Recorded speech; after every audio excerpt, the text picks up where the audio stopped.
ओम शांति 27 जून 2026। बाबा के महावाक्य। मीठे बच्चे, याद से आत्मा का किचड़ा निकालते जाओ। आत्मा जब बिल्कुल पावन बने तब घर चल सके। प्रश्न: इस अंतिम जन्म में बाप के किस डायरेक्शन को पालन करने में ही बच्चों का कल्याण है? उत्तर: बाबा कहते, मीठे बच्चे, इस अंतिम जन्म में बाप से पूरा वर्षा ले लो। बुद्धि को बाहर में भटकाओ मत। विष को छोड़ अमृत पियो। इस अंतिम जन्म में ही तुम्हें 63 जन्मों की आदत मिटानी है। इसलिए रात दिन मेहनत कर देही अभिमानी बनो। ओम शांति। शांति धाम विश्रामपुरी है। इस दुनिया से सब थके हुए हैं, चाहते हैं कि हम अपने सुख धाम में जाएं। यह दुनिया अच्छी नहीं लगती। स्वर्ग को देखते हैं तो नरक से दिल कैसे लगे। कहते हैं बाबा जल्दी करो, इस दुख धाम से ले चलो। बाप भी समझाते हैं, यह तो छीछी दुनिया है, इनका नाम ही है डेविल वर्ल्ड, नर्क। यह कोई अच्छा अक्षर है क्या? कहाँ डेइटी वर्ल्ड, कहाँ डेविल वर्ल्ड। इस डेविल वर्ल्ड में सब तंग हो गए हैं, परंतु वापिस कोई जा नहीं सकते। तमो प्रधानता की खाद पड़ी हुई है। वह खाद आत्मा से निकले उसके लिए पुरुषार्थ कर रहे हैं। जो अच्छे पुरुषार्थी हैं उनकी अवस्था पिछाड़ी में अच्छी हो जाएगी। यह पुरानी दुनिया खलास हो जाएगी। अब तो बाकी थोड़े रोज हैं। जब तक बाप आकर वापस ना ले जाए तब तक कोई वापस जा नहीं सकते। दुनिया में दुख है ना, घर में कोई ना कोई दुख रहता है। तुम बच्चों की दिल में है, बाबा अब हमें दुखों से छुड़ाने आई हैं। जो अच्छे निश्चय बुद्धि हैं वह बाप की याद को कभी भूलते नहीं। उनको कहा ही जाता है सर्व का दुख हरता। बच्चे ही पहचानते हैं। अगर सब पहचान लें तो फिर इतने सब मनुष्य कहाँ आकर बैठे? यह हो न सके। इसीलिए ड्रामा में युक्ति भी ऐसी रची हुई है। जो श्रीमत पर चलते हैं वही ऊंच पद पा सकते हैं। वह तो ठीक है, सजाएं खाकर भी शांति धाम अथवा पावन दुनिया में जाएंगे। परंतु ऊंच पद पाने के लिए तो पुरुषार्थ करना पड़े ना। दूसरा पावन बनने बिगर पावन दुनिया में कोई जा न सके। यह जो कहते हैं कि फलाना ज्योति ज्योत समाया वापिस गया, यह हो नहीं सकता। जो पहले पहले सृष्टि पर आए हैं लक्ष्मी नारायण, वह भी वापिस जा नहीं सकते। तो और कोई कैसे जा सकते हैं? इनके भी अब 84 जन्म पूरे हुए। अब जाने के लिए तपस्या कर रहे हैं। सब पुकारते ही हैं एक बाप को, ओ गॉड फादर, ओ लिबरेटर। वह गॉड फादर है, दुख हरता सुख करता। कृष्ण आदि और किसको थोड़े ही पुकारते हैं। क्रिश्चियन हो मुसलमान हो, सब ओ गॉड फादर कह बुलाते हैं। आत्मा बुलाती है अपने फादर को। फादर कहते तब हैं जब समझते हैं हम आत्मा हैं। आत्मा भी कोई चीज है ना, आत्मा कोई बड़ी चीज नहीं है, वह तो एक स्टार है और अति सूक्ष्म है। जैसे बाबा है वैसे ही आत्मा का स्वरूप है। अब तुम बाप की महिमा करते हो, वह सत्य चित्त है, ज्ञान का सागर, आनंद का सागर है। तुम्हारी आत्मा भी उनके समान बनती है। तुम्हारी बुद्धि में अब सारे सृष्टि के आदि मध्य अंत का ज्ञान आ गया है, और कोई मनुष्य मात्र में यह ज्ञान नहीं है। सारा भारत सारी विलायत ढूंढ लो, कोई को भी पता नहीं। आत्मा 84 जन्मों का पाठ बजाती है। 84 लाख तो इम्पॉसिबल है। 84 लाख जन्मों को तो कोई वर्णन ही ना कर सके। बाप कहते हैं तुम अपने जन्मों को नहीं जानते हो, हम सुनाते हैं। वह सब सुनते हुए भी पत्थर बुद्धि समझते नहीं कि 84 लाख जन्म हो तो कोई सुना ही कैसे सकते। अभी तुम जानते हो हम ब्राह्मण हैं, हमने 84 जन्म लिए हैं। ब्रह्मा ने भी 84 जन्म लिए हैं, विष्णु ने भी 84 जन्म लिए हैं। ब्रह्मा सो विष्णु, विष्णु सो ब्रह्मा। लक्ष्मी नारायण ही 84 जन्म ले, फिर ब्रह्मा सरस्वती बनते हैं। यह भी समझने की बात है ना। बाप कहते हैं हर 5000 वर्ष बाद आकर समझाता हूँ। 5000 वर्ष का चक्र है। अभी तुमने वर्णों का राज भी समझा है, हम सो का अर्थ भी समझा है। हम आत्मा सो देवता बनते हैं, फिर हम सो क्षत्रिय, हम सो वैश्य शूद्र बनते हैं। इतने इतने जन्म लेते हैं, फिर हम सो ब्राह्मण बनते हैं। ब्राह्मणों का यह एक जन्म है। यह है ही तुम्हारा हीरे जैसा जन्म। बाप कहते हैं यह तुम्हारा उत्तम शरीर है, इससे तुम स्वर्ग का वर्षा पा सकते हो। इसीलिए अब और कोई तरफ भटको मत। ज्ञान अमृत पियो। समझ में भी आता है, बरोबर 84 जन्म लेते हैं। तुम पहले सतयुग में सतो प्रधान थे, फिर सतो बने, फिर चांदी की खाद पड़ी, एकदम पूरा हिसाब बताते हैं। अब गवर्नमेंट भी कहती है सोने में खाद अलॉय मिलाओ, 14 कैरेट सोना पहनो। सोने में खाद डालना यह भारतवासी अपशगुन समझते हैं। शादी कराते हैं तो एकदम सच्चा सोना पहनते हैं। सोने पर भी भारतवासियों का बहुत प्यार है। क्यों? भारत की बात मत पूछो। सतयुग में तो सोने के महल थे, सोने की ईंटें थी। जैसे यहाँ ईंटों की ढेर लगी रहती है, वहाँ सोने चांदी की ढेर रहती है। माया मच्छंदर का खेल दिखाते हैं। उसने सोने की ईंटें देखी, सोचा ले जाता हूँ। नीचे उतरा तो देखा तो कुछ भी नहीं है। कुछ न कुछ बात लगती है। बच्चियां समझती हैं अभी हम फिर से स्वर्ग में जाते हैं। फिर अगर पति आदि तंग करते हैं तो बिचारी अंदर में रोती हैं, कब हम सुख धाम में जाएंगे। बाबा अब जल्दी करो।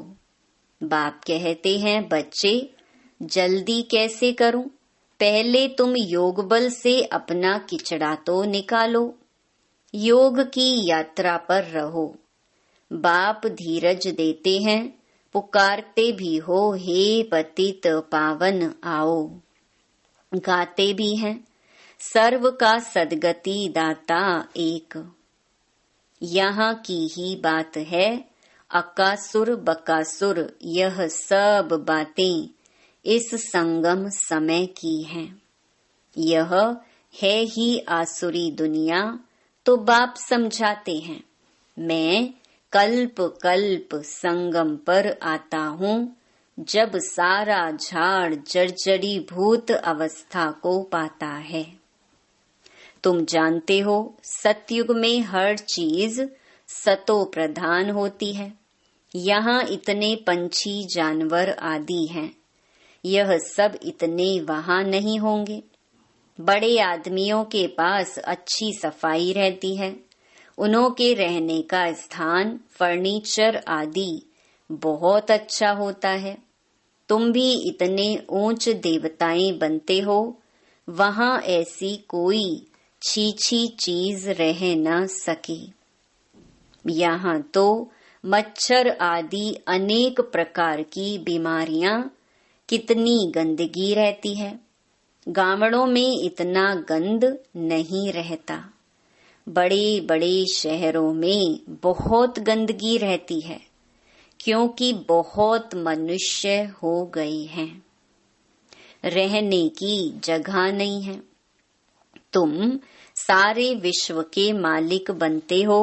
मनुष्य गाते हैं, घट ही में ब्रह्मा, घट ही में विष्णु, घट ही में 9 लाख तारे। ब्रह्मा सो विष्णु बन जाते हैं, विष्णु के साथ सितारे भी हैं। सतयुग में यह देवता बनते हैं तो इतने थोड़े ही होते हैं। झाड़ पहले छोटा होता है, फिर वृद्धि को पाता है। सतयुग में तो बहुत थोड़े होंगे, मीठी नदियों के ऊपर रहते होंगे। यहाँ नदियों से बहुत कनाल्स निकालते हैं, वहाँ कनाल्स आदि थोड़े ही होते हैं। मुट्ठी जितने तो मनुष्य होते हैं, इतने के लिए गंगा जमुना तो है ही, उन नदियों के ही आसपास रहते हैं। 5 तत्व भी देवताओं के गुलाम बन जाते हैं। कभी भी बेकायदे बरसात नहीं पड़ती, कभी नदी उछल नहीं खाती। नाम ही है स्वर्ग, तो फिर क्या। अब कहते हैं स्वर्ग की आयु इतने लाख वर्ष है। अच्छा, भला वहाँ कौन राज्य करते थे, यह तो बताओ। कितने गपोड़े लगाते रहते हैं। तुम जानते हो, हम कल्प पहले मुहाफिक ये पार्ट बजा रहे हैं। रुद्र ज्ञान यज्ञ में अनेक प्रकारों के असुरों के विघ्न पड़ेंगे।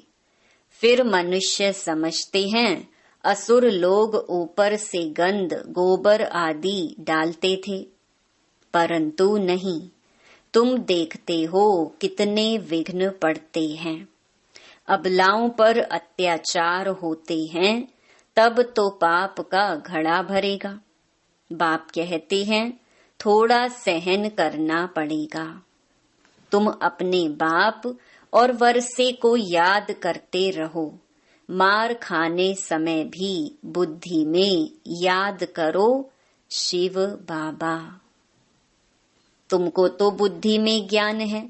किसको फांसी पर चढ़ाते हैं तो पादरी लोग कहते हैं गॉड फादर को याद करो। ऐसे नहीं कहेंगे क्राइस्ट को याद करो। इशारा गॉड के लिए करते हैं, वह इतना लवली है, सब उनको पुकारते हैं। आत्मा ही पुकारती है। अब देही अभिमानी बनने में ही मेहनत है। 63 जन्म तुम देह अभिमान में रहे हो। अभी इस एक जन्म में वह आधा कल्प की आदत मिटानी है। तुम जानते हो, देही अभिमानी बनने से हम स्वर्ग के मालिक बन जाएंगे। कितनी ऊंच प्राप्ति है। तो रात दिन इसी कोशिश में रहना पड़े। मनुष्य धंधे आदि के लिए भी मेहनत करते हैं। आमदनी में मनुष्यों को कभी झुटका या उबासी नहीं आएगी, क्योंकि आमदनी है। पैसे की खुशी रहती है, थकने की बात ही नहीं रहती। बाबा भी अनुभवी है ना। रात को स्टीमर्स आते थे तो आकर माल खरीद करते थे। जब तक ग्राहक की जेब खाली ना करें तब तक उनको छोड़े नहीं। बाबा ने रथ भी पूरा अनुभवी लिया है। इसने सब अनुभव किया है। गावड़े का छोरा भी था, 10 आने मण अनाज बेचता था। अभी तो देखो विश्व का मालिक बनते हैं। एकदम गावड़े का था, फिर चढ़ गया तो एकदम जवाहरात के धंधे में लग गया। बस जवाहरात की बात। यह फिर हैं सच्चे जवाहरात। यह होता है रॉयल व्यापार। बाबा बहुत अनुभवी है। बाबा वाइसराय आदि के घर में ऐसे जाते थे जैसे अपना घर। इनको फिर कहा जाता है अविनाशी ज्ञान रतन। जितना यह बुद्धि में धारण करेंगे, इससे तुम पदम पति बनेंगे। शिव बाबा को कहा जाता है सौदागर रत्नागर। उनकी महिमा भी गाते हैं, फिर कह देते सर्वव्यापी। महिमा के साथ फिर इतनी ग्लानि। कैसी हालत हो गई है भक्ति मार्ग की। बाप कहते हैं जब भक्ति पूरी होती है तब भक्तों का रक्षक बाप आते हैं। बहुत भक्ति कौन करते हैं यह भी सिद्ध हो जाता है। सबसे जास्ती भक्ति तुम करते हो, वही यहाँ आकर पहले पहले ब्राह्मण बनते हैं और बाप से वर्षा लेते हैं फिर से पूज्य बनने का।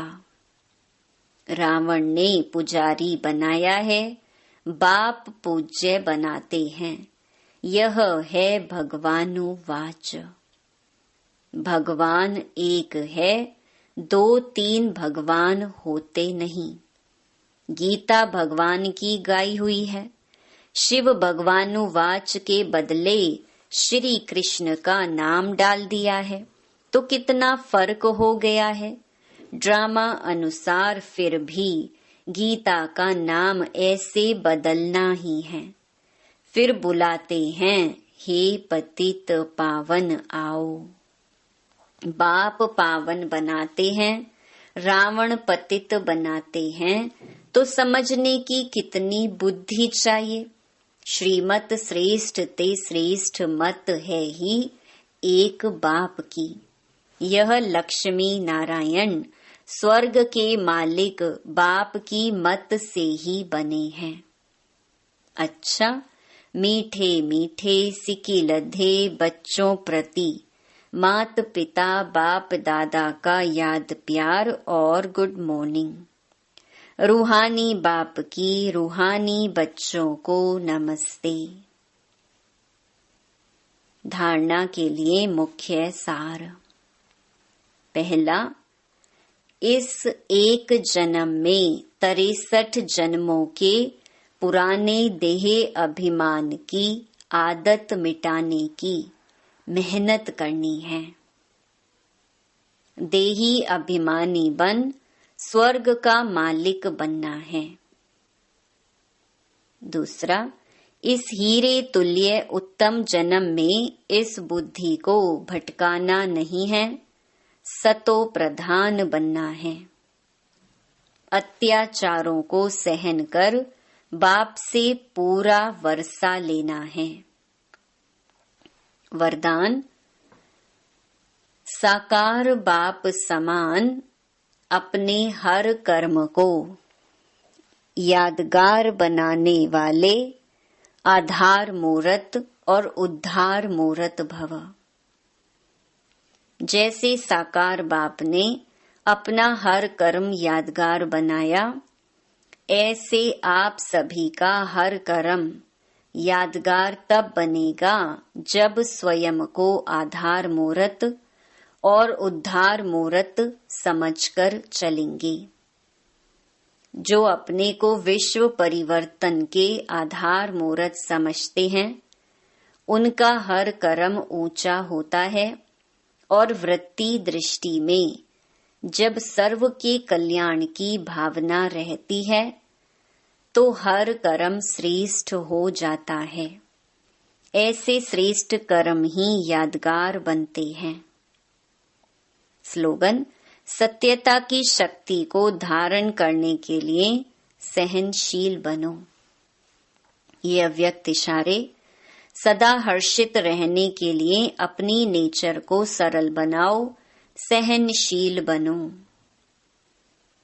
इस सहज योगी जीवन में अगर मुश्किलातों का अनुभव होता है तो सहज राज्य कैसे करेंगे? यहाँ के संस्कार ही वहाँ ले जाएंगे। देखो, आपके यादगार जो देवताओं के चित्र बनाते हैं, उनकी सूरत में सरलता जरूर दिखाते हैं। तो जो जितना सहज पुरुषार्थी होगा, वह मनसा में भी सरल, वाचा में भी सरल, कर्म में भी सरल होगा। उसको ही फरिश्ता कहते हैं। अच्छा, ओम शांति।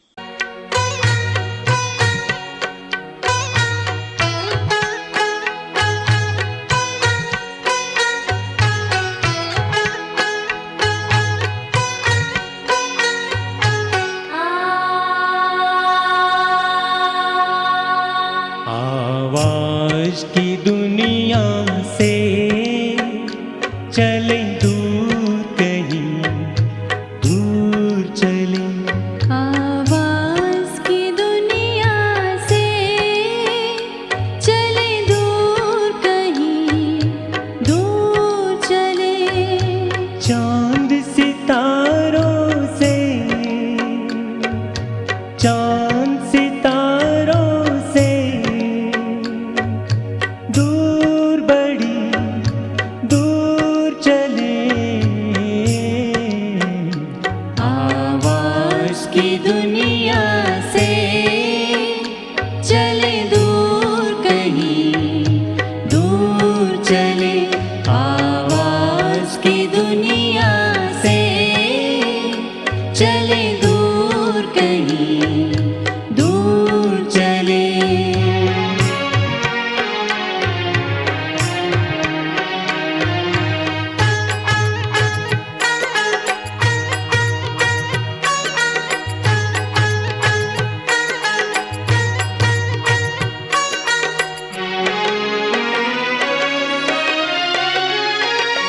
जहाँ देह का दुनिया का कोई भान नहीं है,